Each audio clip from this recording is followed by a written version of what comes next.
Hello guys, I welcome all of you to today's Pharmcast. And guys, today again I'll be discussing 5 different drugs of choice. And as I always discuss at last, one of your concerns, and one student had asked me how to plan for revision for the last lab, that is just 15 days before the exam. How can I revise the entire course in just 15 days? It seems quite impossible, isn't it? But it is not.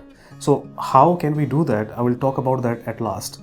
So apart from that, 2 more students, they had commented that they want me to discuss about the undergrad students. So they were basically second year and third year students. So they wanted me to discuss how to prepare, keeping next exam in mind, right? How should be their approach towards it. So guys, it's a very big topic, right? I cannot cover it in these podcasts because these are very small podcasts, and the very reason why I'm making this podcast small is primarily for the revision purpose of the students who are immediately gonna face the NEET exam, that is in the Jan 2021, right? So these podcasts are specifically for those students. Nevertheless guys, whenever you have a concern, does not matter which year you are, second year, third year, fourth year, I'll always try to cover them up in a separate video or separate podcast maybe later. For now, I don't want to mix up with the podcast because now my first priority are those students who are gonna immediately appear for the exam. So for those second year, third year student who want me to do a session on the next exam, how to prepare for that, I'll be soon coming up with a live session where we can interact and we can find a solution way out. Alright guys, so let us begin for today. The first disorder, it is Carcinobattles Meningitis, right guys? So there can be metastasis mostly for the solid organ tumors, and that metastasis that can cause meningitis, that is called as Carcinobattles Meningitis, where the aim of treatment is palliative, to give the patient symptomatic relief and to prolong his life. Now guys, think, what is the drug of choice for Carcinobattles Meningitis? So it has never been asked in your exams, so a new MCQ can be asked. So guys, remember here, number 1, the route is not systemic, the route is intrathecal, right? So the route is intrathecal, and the drug of choice is methotrexate, guys. Methotrexate. And remember, even in this case, even though we are giving the drug by intrathecal route, we still give leucovorin or folinic acid. It is still given. So do not think that it is not given by systemic route, so I'm not gonna give leucovorin here. Still, if I'm giving by intrathecal route, still I need to give leucovorin.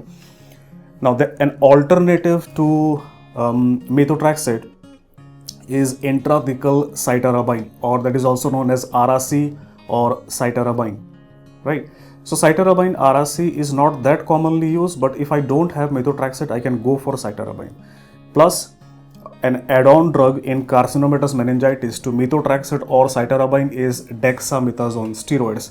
Steroids are given to prevent the chemical irritation by these drugs to the meninges, because they can themselves cause chemical meningitis. That seems a bit paradoxical, isn't it guys? So that is how medical science is. There are a lot of paradoxical things in medical science. So this is our first disorder guys. So Carcinobattles meningitis, drug of choice is methotrexate. That is the takeaway point. Number 2 guys, cardiac arrest. Cardiac arrest, what is the drug of choice? Now guys, remember, cardiac arrest, they won't ask you directly what is the drug of choice. How they will ask you, I'll tell you in a short while. So first of all, in cardiac arrest, you have to look at the ECG. You have to look at the rhythm. So is that rhythm shockable or is the rhythm non-shockable? So how would you know if the rhythm is shockable? Because if you have some movements in the ECG, that means rhythm is shockable. If there is no movement, it is a flat ECG, in that case, it is non-shockable. And in that case, guys, you have to do aggressive CPR. Plus, now the drug of choice is epinephrine here. But if the rhythm is shockable, then I don't go for epinephrine, I rather go for shock, right? So I'll use epinephrine and I'll try to convert the flat line into shockable rhythm. And if then the rhythm is shockable, I'll go for shock. Now, multiple times you'll attempt epinephrine and shock. Now, if neither shock nor epinephrine, both are ineffective, then at last I go for an antiarrhythmic. In fact, it is the only antiarrhythmic that is approved for use in the ACLS guidelines, right guys? So think of it. Which one is it? It is the best, it is the most effective, it is the most wide spectrum antiarrhythmic drug, belongs to the class of potassium channel blocker, and that is amiodarone, right guys? So cardiac arrest, remember, some movement in the ECG, shockable rhythm, go for shock. No movement in the ECG, flat line, do CPR, epinephrine. Nothing is effective, go for amiodarone, guys. Third, cardiogenic shock. So guys, we are having here cardiac disorders back to back, because as I said, in DOC I will move alphabetically, and in the C we are having some cardiac disorders here. So cardiogenic shock, guys, remember previously the drug of choice used to be dopamine, but currently it has been changed to norepinephrine. So currently drug of choice for cardiogenic shock is norepinephrine. Dopamine is an alternative. Dopamine is not that much preferred because it has a high risk of arrhythmia, so it is arrhythmogenic, right guys? So cardiogenic shock, guys, remember drug of choice is norepinephrine, alternative is dopamine. Moving on to the fourth disorder for today, cervical cancer. Guys, remember I told you cervical cancer belongs to the urogenital cancer. So be it cervical cancer, be it bladder cancer, be it ovary cancer, be it testicular cancer, for all of these four, drug of choice is which drug? Cisplatin, right guys? Cisplatin is the drug of choice for urogenital cancer. Now remember guys, here we have discussed about cisplatin that is being used in urogenital cancer. And now let us move on to our last disorder for today, and that is Chagas disease or American trypanosomiasis. Chagas disease or American trypanosomiasis, guys, I'll give you two options. Which one is the drug of choice currently? Option 1, benzonidazole. Option 2, nifurtimox. What do you think, guys? Is benzonidazole the answer? Is nifurtimox the answer? Now those who think nifurtimox is the answer, guys, you are wrong. It used to be the drug of choice, so it has changed. So in your old guidebooks or old guidelines, right, if you look at the answer, you might find it wrong. So currently drug of choice is benzonidazole, nifurtimox is an alternative. So American trypanosomiasis, it has been asked a couple of times, though American or African trypanosomiasis, these are asked, but not that frequently because these are exotic disorders for us. Nevertheless, they do ask you sometimes. So that was the last disorder for today, guys. So we have discussed 5 different drugs of choice today, and we have come to the last section of our Pharmcast, where I'll discuss one of the concern or question raised by a student, how to plan for revision in the last 15 days before exam, and how possibly can I revise the vast amount of course, 19 subjects? How can I? My simple answer is you cannot. Now you cannot, then why did I say that you can revise? Guys, let me break it down for you.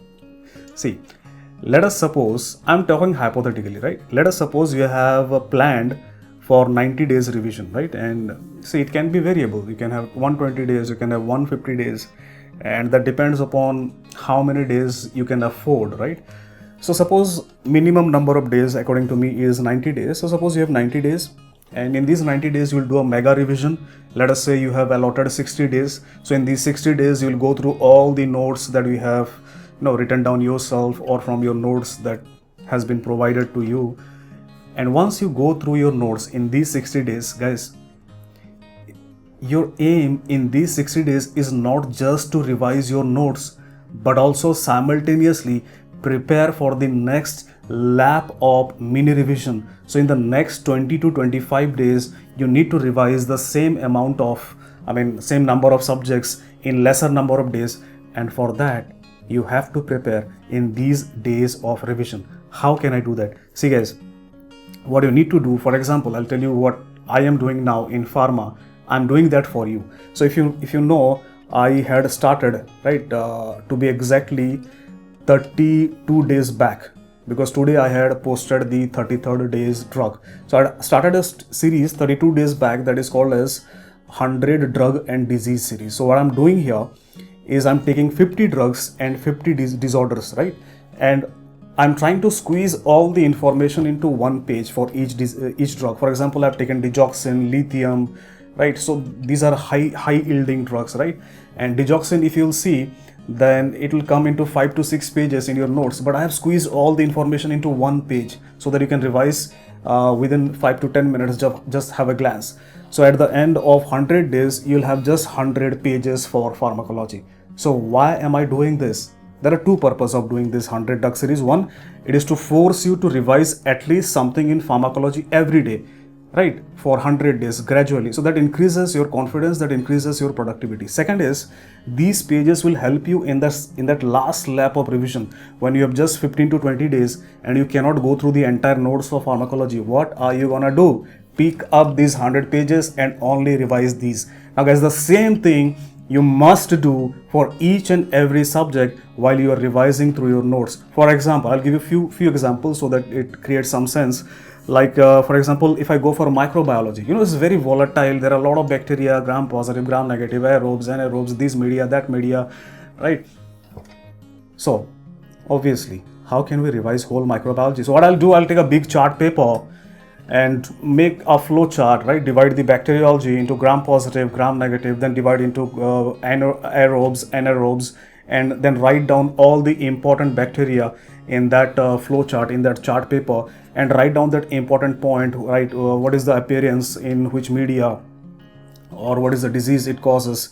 So these all important things, which are the most important MCQ points which while you are revising, you will write that down. So you'll have a one big chart paper for the whole bacteriology. Same you can do for virology, same you can do for the helminths as well. So you have to create these 3 chart papers where you can revise entire microbiology.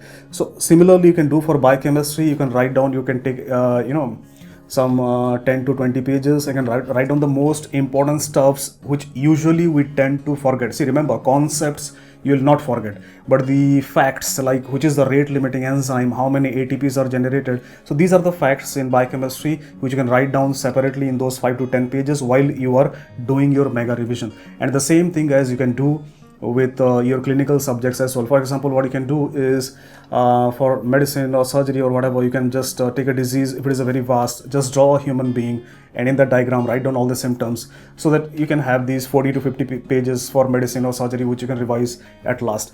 So guys, this is what you need to do while you are revising. Simultaneously prepare for revision for that last lap, because obviously no one can revise all the notes in 15 to 20 days, but certainly you can revise these small squeezed pages where you have a maximum chunk of information in minimum possible pages, and that one can revise. So this is all about strategy, guys, how you need to strategize and how you need to revise.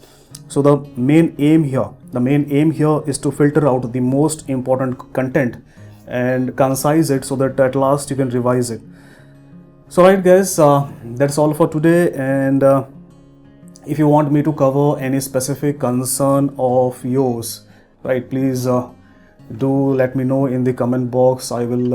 I'll try to cover that in my next podcast, guys. And if you're listening to my podcast in YouTube, then in that case, you can comment on YouTube and do subscribe to the channel and press on the bell icon so that you get a notification whenever my podcast goes live.